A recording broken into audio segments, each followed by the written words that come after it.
It's your daily dose of Donna, and welcome to the show.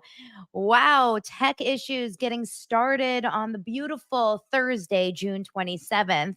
I'll make sure to do some editing on this one later. How are you guys doing? I hope everyone is doing wonderful on this Friday Eve. Next week is a short week. Next week is 4th of July, and I am so excited about the fact that we are um we're going to go away a little bit. My family, we're just going to go away for a few days over the weekend from the 4th for the weekend. And it'll be really fun. We have a baseball tournament in a little beach town. So we're going to stay up there and we're going to go and hang out with friends. And it'll be a lot of fun. How are you guys celebrating the 4th? Where do you live and what do you do for the 4th?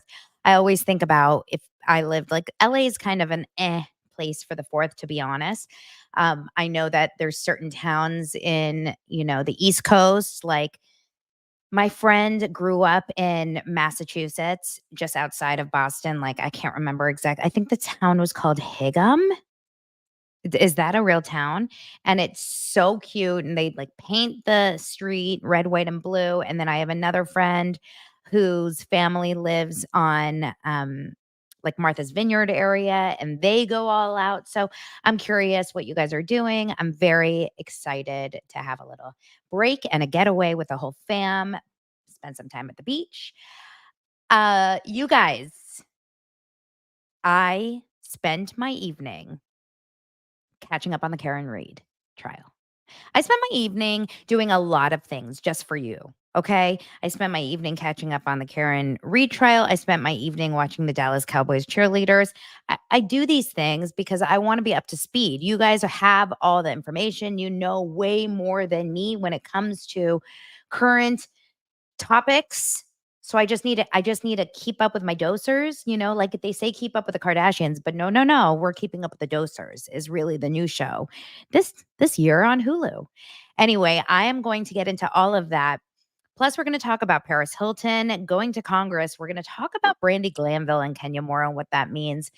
A little bit bigger of a conversation about reality TV and what it does for our psyche and how it actually can potentially help us in our lives. We'll talk about a few different things, all on today's Daily Dose of Donna. Can you imagine? Not feel the magic. Can you imagine? Not feel the magic.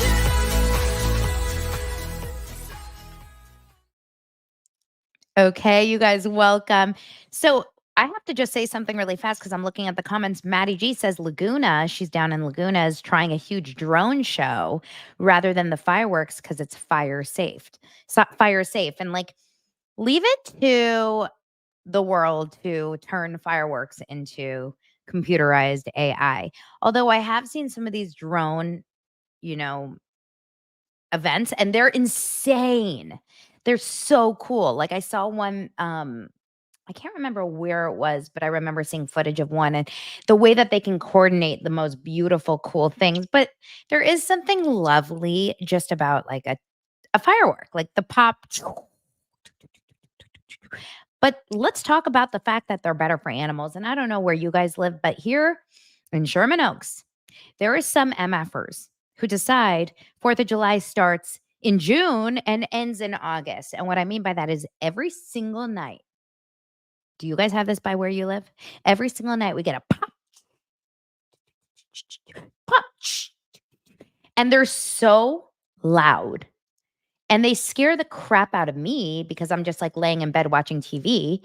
And of course, I have one dog who is scared of Ziploc bags, but is okay with fireworks. It's the weirdest thing.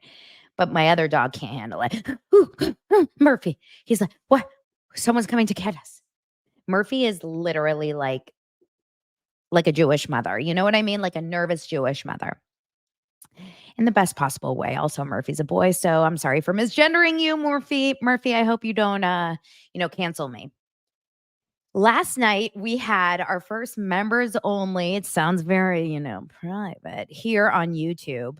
I had so much fun, and I just have to say If you aren't a member, just try it out. Check it out. You can rewatch the video. It's there.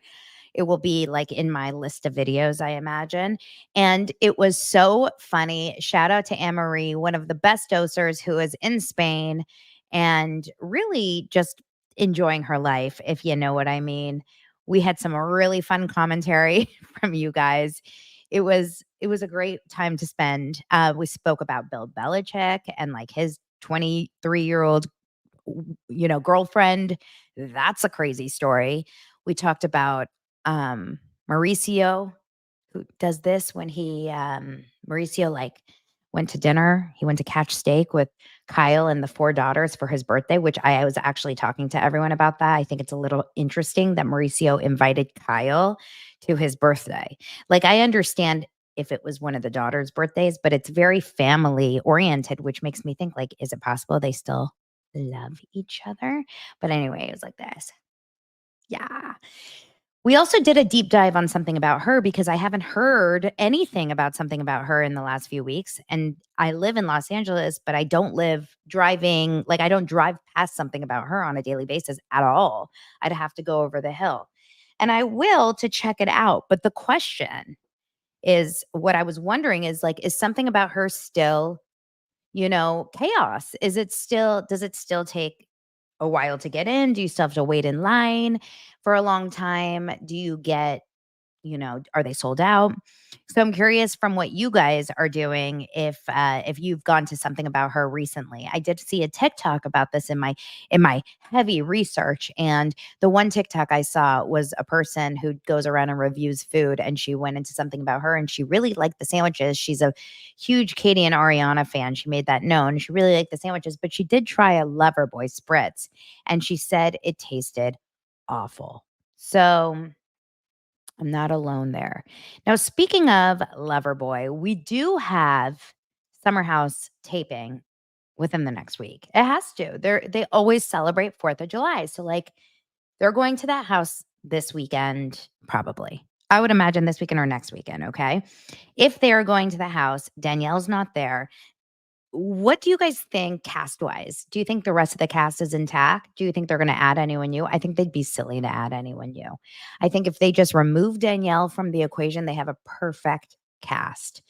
I know that Paige is still in Italy as far as like what we know, and we haven't seen an engagement. Have you guys? I imagine if Craig and Paige got engaged in Italy, we would already know. Like, I can't see Paige and Craig holding on to that information for later. I feel like they would TikTok the night of. But um, it's been really fun actually to watch Paige's TikTok content in Italy. And I was listening to the Giggly Squad, which is her and Hannah Berner's podcast yesterday. I love listening to it. It's a really fun listen because it's not about anything. It's about like, I don't know, it's about um just like life. There's not really a topic that they stay on. It's definitely not about Bravo or reality TV. In fact, she doesn't even bring it up at all. They have never once talked about Summer House on Giggly Squad. Paige got interviewed on Chicks in the Office, which is another podcast, and she said that not once have Hannah and her ever mentioned Summer House on their show. But also, she said that no one in the house ever brings up Giggly Squad to Paige. So, like, while she's in the summer house for the entire summer, she said, no one ever asks me about Giggly Squad, which is wild because Giggly Squad is you guys, it's such a popular podcast. I don't know like exactly how they rank, but I know they do incredible. It is so successful. It's always very, very um popular, and they have live shows that they've sold out, like so many live shows. So for the people in the summer house to never bring it up makes me kind of wonder, is there some saltiness there? Is there a little bit of saltiness in the summer house home around Paige and her success outside of summer house? I don't know. It does feel a little bit interesting. And I would love to deep dive and really figure out how close Amanda Batula and Paige DeSorbo are in real life. That's what I'm curious about the most. Anaconda says she still promotes and talks about Loverboy, but Kyla has never asked or talked about her podcast. So let's see this season with all of the spritz and Loverboy drama. You guys know we've gone over this ad nauseum between Craig and Kyle. I would imagine this season, I would be interested to see if Paige is holding Loverboys this season. And why can't they bring spritzes on the show? Are they allowed? Does Kyle Cook, I wouldn't be surprised. Does Kyle Cook have like a non compete? You know how in certain contracts you have like a non compete, which means if I'm going to be promoting on my show, for example, if I promote a product like Just Meats, right, which is the sponsor of my podcast this week, if I promote Just Meats, I am also not going to be promoting another meat delivery company on the same podcast in the same time, right? So I'm curious if, you know, there is an interesting, like, something in the contract that says you're not allowed to bring other canned cocktails into the house. And what's interesting is, you know how they always do like roundup, the roundup at the end of the parties where where Kyle Cook like films, or the cameras film all the cans sitting up on the bar outside in the backyard, you know, like by the barbecue or whatever. I'm curious. I've only really seen Loverboys and like bubbly water, you know, like LaCroix. So the question is, are we allowed to see any other drinks? There was a post that Kyle posted kind of recently. And I remember he took a picture of it. So I'm going to look really fast to see if I can find it. And if not, that would be so annoying. Like, I would actually be incredibly. Here it is. Oh, yeah. There is 100%. Look at this video. Every single alcohol product on this table is a Loverboy. And if it's not a Loverboy, it's like a bubbly, which is a non-alcoholic drink. So it's not their competition. Every single one is a Loverboy. Guarantee you there is some sort of something in the contract, which sucks for Spritz, for Paige, if she wants to promote Spritz or anything else. Like, maybe that's why they drink Loverboy. It's like, what else? What else are you going to do? Interesting. Michelle says it's like the only rosé we ever see on Bravo is Whispering Angel, unless it's wine one of the wives is promoting. We do see Whispering Angel on Summer House. Yeah. I've actually seen on Summer House, I've seen Hampton's Water, which is a popular rosé. I've seen a few different rosés. They don't have a contract with like tequila and rosé and wine. So it will be interesting. Okay, let's keep it going. I just can't wait for Summer House. Like, bring it to me now. Get it in my veins. Get it in my veins. So I thought this was interesting. Paris Hilton. She, as you guys know, Paris Hilton. Did you watch the Paris show with me? What was it called? Paris in Love? I did a watch on that last season. And I rewatched the first season because I hadn't seen it before. And then I watched the second season and I was blown away by how interested I was in this family. Not because I think Paris Hilton is one of the only like very, very successful and wealthy people that I know that I would never, ever, ever, ever want their life. And that's going to sound really mean. But the truth is like, there's most of these celebrities and really wealthy people that you see on TV. You're like, oh, wouldn't it be nice? Like, wouldn't it be amazing to live that life? For example, Kim Kardashian, I think I would take her life. I really do. I'm not a fan of a lot of things that she does in her life, but I was watching an episode of Kardashians the other night because nothing else was on. And we were in Kim's private plane. And there is like like her chairs are full on beds. There's carpet in the plane. It's the nicest thing I've ever seen in my life.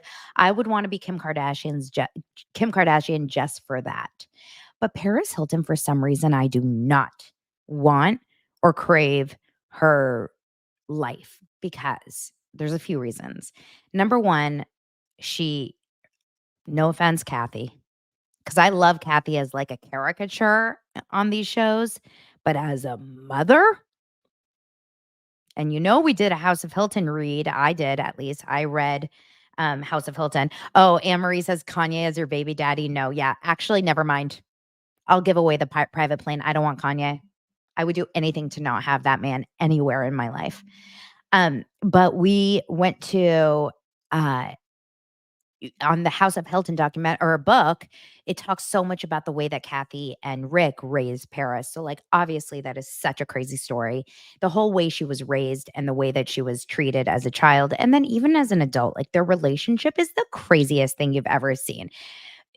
If you watch it now, it's like it almost feels like actors. Like, you're my mom and I'm your daughter, and we're supposed to be doing this together. But it doesn't feel like a genuine, real love between the two of them. And as you guys know, when she was younger, she went to Provo, which is a Utah school that is like picking you up in the middle of the night. It's one of those stories that you hear about on documentaries all the time where they pick up troubled teens in the middle of the night and they take them to these places and they trick the parents, which is like shocking to me that this is actually a real thing. But they trick the parents into believing that the kids are being taken care of really well and like really disciplinary, but in a positive way and like natural. And I remember seeing a documentary recently that I can't remember the name of, but when I tell you, it was like one of those shows, one of those documentaries that makes you feel ill inside. It was so just like hard to watch, and it was about these kinds of schools. Anyway, she recalled at Congress, she recalled being sexually abused and force-fed medications by Provo Canyon school staff as a teen while she went to Capitol Hill, and she was testifying about the abuse children experience in America's welfare system, which is good for her. And I'm really happy that she's doing this because she's not specifically talking about the schools. She's talking about the welfare system and just children being kind of in positions where there's no overseeing, I would imagine. She said, I know from personal experience the harm that is caused by being placed in youth residential treatment facilities. Um, she recalled how she was just 16 when she was ripped from her bed. That's how it works. They come in the middle of the night. She said the programs promise healing, growth, and support, but instead did not allow me to speak, move freely, or even look out of a window for 2 years. I was force-fed medications and sexually abused by the staff. I was violently restrained and dragged down hallways, stripped naked, and thrown into solitary confinement. She said she did not place blame on her parents because she claims they were deceived and manipulated. And now that she's a mom herself, she's advocating for foster and adopted youth who feel forgotten, which is really, really nice. And good for her to use that. But what I thought was actually kind of entertaining was her voice. And when I watched the clip of her speaking in the oh, okay. I'm going to tell you guys about the Giggly Squad announcement in just a moment because it was just announced. When she talks about her speaking, or when she talks about Capitol Hill, I noticed that immediately, like, her voice was like very serious. And this is a really interesting kind of catch on her voice changing. Hold on one second. I'll show it to you guys really fast. Hold on. Here we go. Take a look at her voice changing. What specifically do you think we could do to add mental health and counseling support? And how can we incorporate that in the bill along with trying to meet the goals that are already in this reauthorization? Well, thank you. I enjoyed our Zoom call and I love your jacket. The sparkles are amazing. I had a little bling here for today. Yes. I wanted to find out who made it later. But I think the most important thing is they need access to. Okay. We've all heard her voice change. As Den Mom says, she's spoken about her voice changing. It's a protective thing. It's really interesting though to hear it so fast like that. And Ariana Grande does it too. If you remember, she was just interviewed on Penn Badgley's podcast, and she does the same thing when she talks like this, and then she talks like this.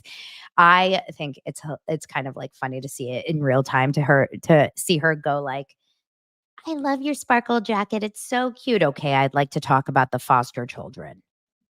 The question is, when she's talking to her husband, does she talk like, "Hi, honey," or does she talk like this? And does it matter? Like, does he know, when when they're gonna talk about all the crazy things? Like, is she like, "Hello, husband, we need to talk." I can't remember his name. All right, you guys. Breaking news. Breaking news here. Dun, dun, dun, dun, dun, dun, dun, dun, dun, dun, dun, dun, dun, dun, dun, dun, dun. I don't know if I can make music, but should I try? Here's acoustics in. Okay, let's try something, you guys. Let's see if this works. No, that's not breaking news. Breaking news. Breaking news. Breaking news. Here is breaking news on Daily Dose of Donna. The Giggly Squad has released a book. This is the breaking news. Am I shocked that this is the news? No, they said it was going to be something that they were, that was out of character for them. Let's share it right now on the screen so we can all look at their Instagram account and see what it is. It says How to Giggle by Hannah Berner and Paige DeSorbo. We wrote a book. This is not a bit. How to Giggle is available for pre-order now at the link in our bio. This book is our guide to taking life less seriously and is probably the most admin we will ever do. There's a picture of Hannah and her food baby. There's a picture of Snoop Dogg reading it. That's funny. Marilyn Monroe reading it. Who's that? Is that Jennifer Garner and her dog reading it? Dolly Parton reading it? Mariah Carey reading it? Obviously, they're all made up, pictures. Okay, so do you guys think that that is, so exciting? Will you be buying the Giggly Squad book? I just got the email too.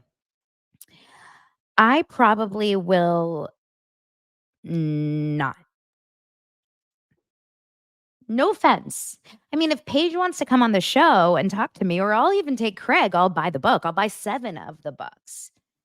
But, it's the guy from Saltburn, Jacob Elordi in that picture. Okay, so someone's asking, what is the Giggly Squad? For those of you that don't know, Giggly Squad is one of the most popular, pop culture. I wouldn't even call it pop culture, like lifestyle podcasts. It's kind of like, it's your typical 2 girls just like talking crap. And it's the name it comes from Summer House, because I think Kyle Cook, was it Kyle that said you guys are just like a Giggly Squad? Anyway, I will say, to me, the book, I think the best part about Paige and Hannah is hearing them speak. So, like, I would go to their live show. They're going to be here in September in Los Angeles. I haven't bought tickets, but maybe I'll go. Good for them. Listen, monetize, baby. That's all of what it's about. They monetize their merch. They have books. They have shows. This is what it is. They're so funny. I mean, they're really great together, and they kind of can't do any wrong, I think. Okay, so that's exciting. Thank you for the breaking news alert. Okay, next, let's talk about my new obsession. And that's actually, I've been hearing about it like through some random accounts or whatever. But yesterday on the Facebook group, on the Daily Dose of Donna Facebook group, Andrew said, if anyone is interested, there is a new show about the Dallas Cowboy Cheerleaders. And it's on Netflix. So if you guys are Netflix peeps, which if you're not, like, why? Why? Oh, by the way, has anyone started The Bear? I have not watched it. Lance came home so late last night. I think Lance was home Like he had to pick up Dylan from going to Disneyland at camp. So he was home at like midnight. We didn't watch anything, but I want to watch it. So the show is called America's Sweethearts, Dallas Cowboys. What's it actually called? America's Sweethearts, Dallas Cowboys Cheerleaders. So the show itself is, look, I've never once been interested in that kind of a world, but I have to say, I was enthralled by episode 1 yesterday. And the reason why is because it was the auditions. The first episode is the auditions. And basically, every year for the Dallas Cowboy Cheerleaders, they do a huge re-audition for all what they call the veterans, meaning people that are already in the show, and rookies, new candidates. And they will inevitably cut veterans, which is crazy to think about. I don't know if you've ever been in a situation where you have to re-audition or retry out or reapply to a job that you already have. It's got to be really intense. But the first episode is described as rookie candidates and seasoned veterans prepare for this year's auditions. While some dazzle the team's directors, others leave more to be desired. And I got very in very fast. One thing I noticed is that just like Friday Night Lights, and maybe it's a Texas thing, but maybe it's not. You guys tell me. The energy, the world, the stress or the pressure or like just all of it around the football world is so intense. And the way that these girls grew up wanting to be Dallas Cowboys cheerleaders, like they're not, oh, I think I could do that for fun. This was their goal from when they were babies. And some of them aren't even from, Texas, right? They just know that this is the place to be. I found it fascinating. What I also found fascinating is like the legacy girls. So there's some moms that were, well, actually a lot of them that work in the organization now as the head directors or choreographers or just like team managers, judges, etc. They're former Dallas Cowboys cheerleaders, and they come back and they stay in the organization because it's almost like sorority life. You kind of can't leave, and not you can't leave, but it's you don't want to leave, And a lot of these moms have now kids who have been trying out. And there's this one story of Victoria. Victoria is the girl. Is it Victoria or Veronica? It's a V. I can't remember. And her mom was a Dallas Cowboys cheerleader. And it's like such a weird dynamic because she wants it so bad for herself, but I almost think she wants it so badly for her mom.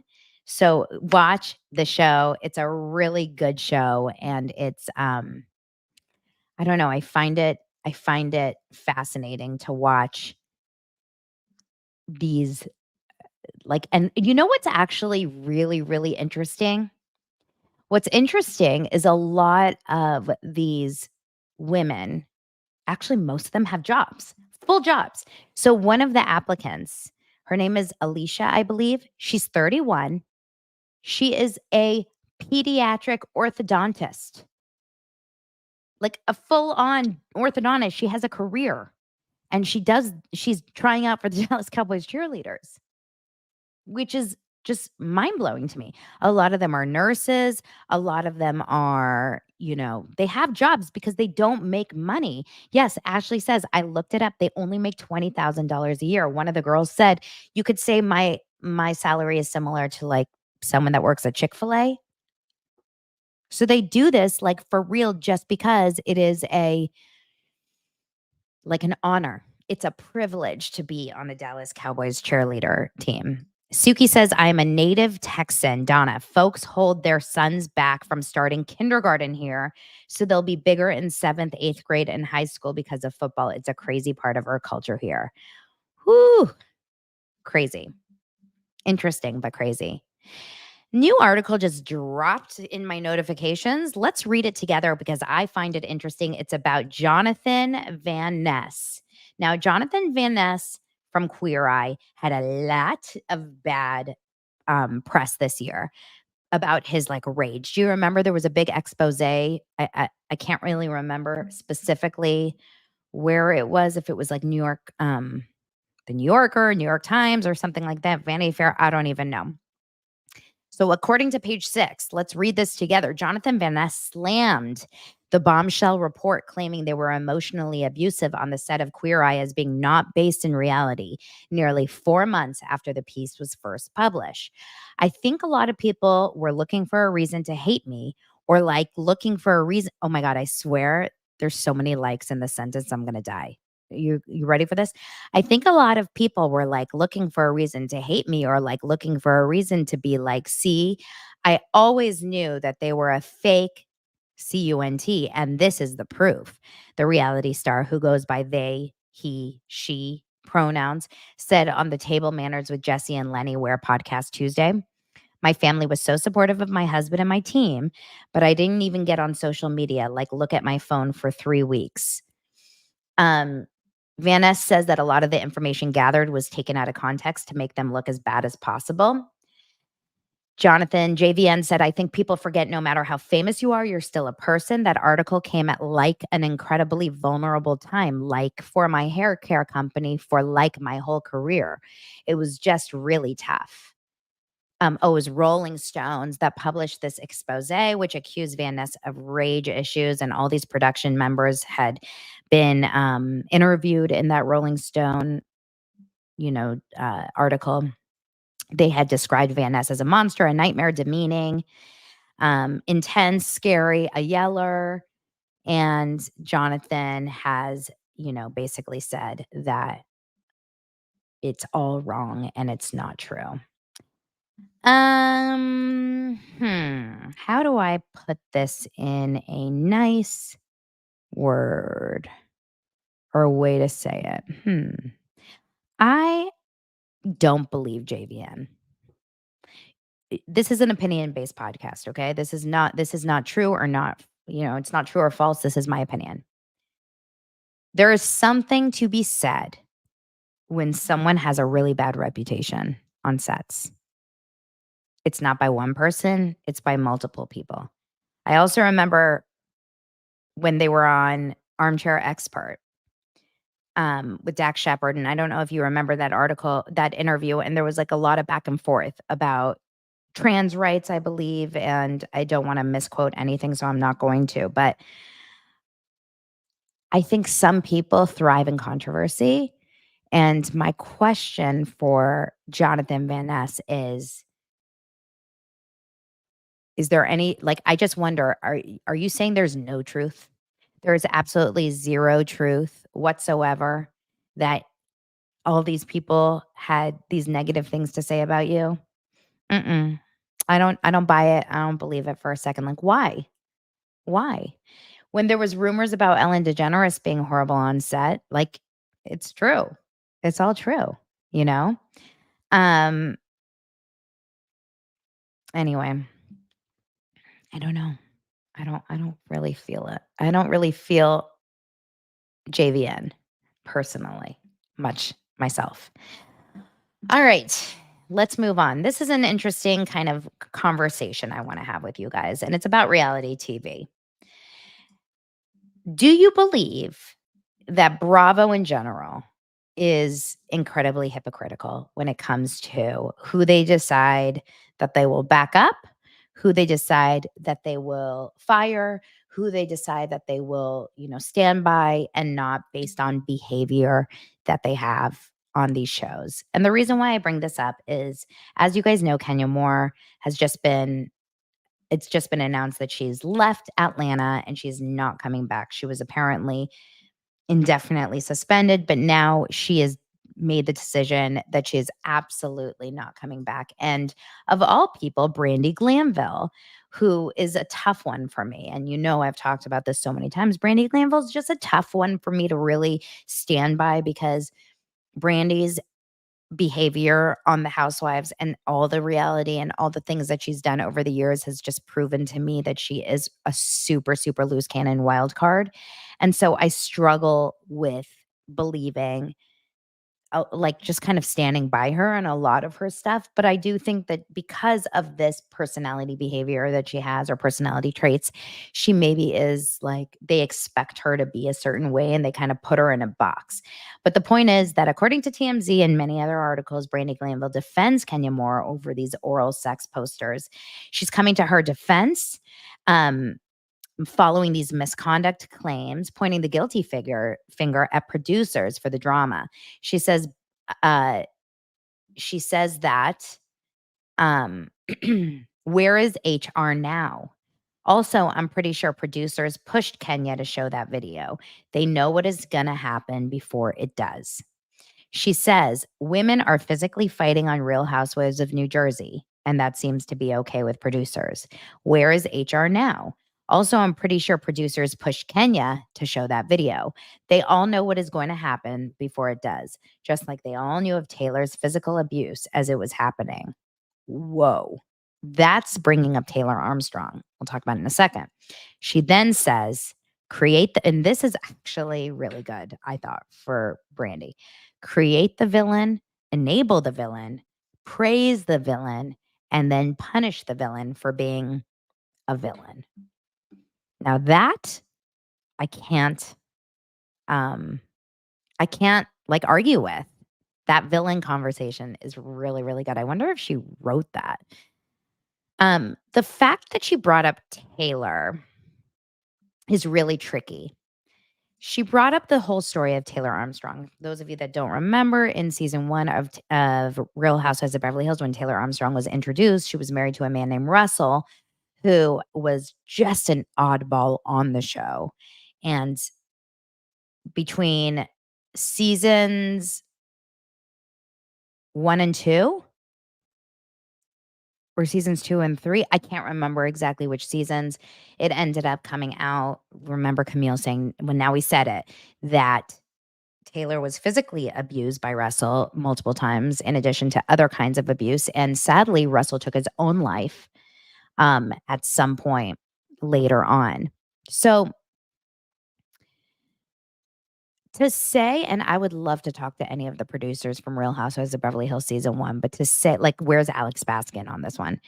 To say that the producers were well aware that Taylor Armstrong was being physically abused by her husband and just let it be is a huge, huge allegation that is actually really low. Now, secondly, the conversation about the villain. Number one, she said, where are the producers when the women are physically arguing on New Jersey? Well, I don't know if you remember, but like right at the end of that argument with Danielle, when she slams the water cup on the side of Jen's face when after Jen pushes her, there is a man there immediately. I imagine it's a producer. I'm sorry, I imagine it's a security guard. He looks like a security guard. And in 2 seconds, Danielle's walking away and leaving. Obviously, there was like big fights on a what was the big fight? It was on Potomac between that girl Kiarna and who was the other woman? What's her name? I can't remember her name. She's not a regular on the show. And when we see physical stuff pop out, but we also see producers very much involved. It's a little confusing here because at the end of the day, Danielle and Jen were paused from the show. So producers were involved and they definitely had some sort of a say on whether or not like the show was going to go on without them. Like they punished them. But what Brandy's not bringing up here is her physically going after Lisa Vanderpump in season, I believe 4, when she slaps her across the face. Brandi also acted in a violent manner physically and had no repercussions. I don't remember Brandi getting, you know, like put on pause or anything. And she said she doubled down on that, saying her incident was not the same because she wasn't trying to hurt LVP. Guys, that's not normal to say, right? Like, I can't take Brandi seriously. I just can't because of stuff like that. If she said, "Listen, I physically, you know, I put my hands on a cast member and I should have been punished and it was wrong for me to do it," like, that would make me appreciate her a lot more. Accountability. And I think that that is the confusing thing here is like it's the accountability from these people. Because for Brandy to go around and just blame, and this is like a Leah McSweeney moment again. I do believe that there are certain people, Brandy, Leah, probably so many other people on these housewives worlds because this is who they end up casting. Women that a lot of them are not able to take accountability in their bad actions. They only want to say that what they did was because of someone else, was because of another person, or because of another way that they were handled or treated. Brandy does that. Liam McSweeney does that. I can think of many others that do that. Bethany, when was the last time you ever really felt like Bethany took accountability for her negative actions or for anything she did negatively? No, she only does what she's pushed for. And a lot of these housewives do the same thing. I can think of many. Alexia on Miami is like one of them. So, do I believe that producers actually knew that she was being abused? No.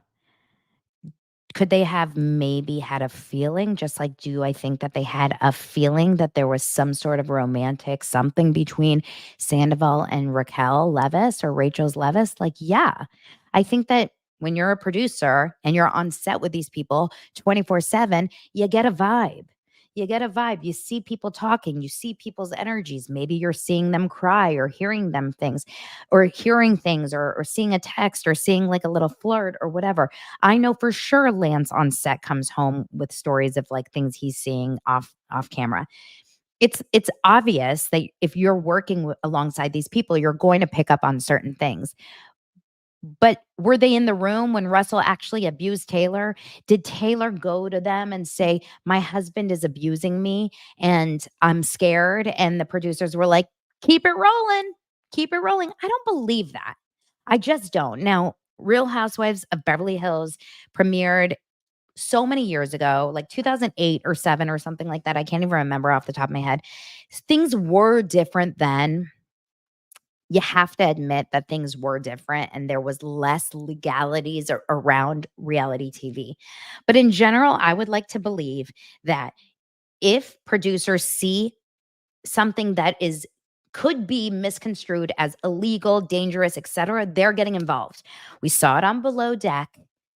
Remember Below Deck, Down Under last season when there was like a really drunk cast member and the producers got involved immediately. And it could have been amazing TV to see what was going to happen. But this was even better TV.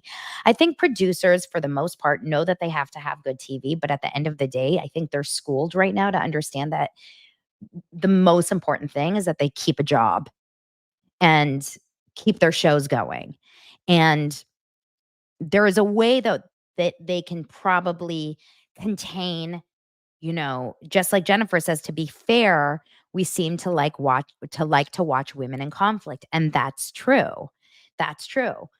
We wouldn't want to watch these shows if it was all the girls or all the men always just getting along and there was never any drama. We need the drama for the shows to do well. I mean, we were seeing that in season 1 of every single one of the housewives. Even season 1 of Real Housewives of OC, the first time that ever happened, we saw it wasn't nearly as, to the level it is now.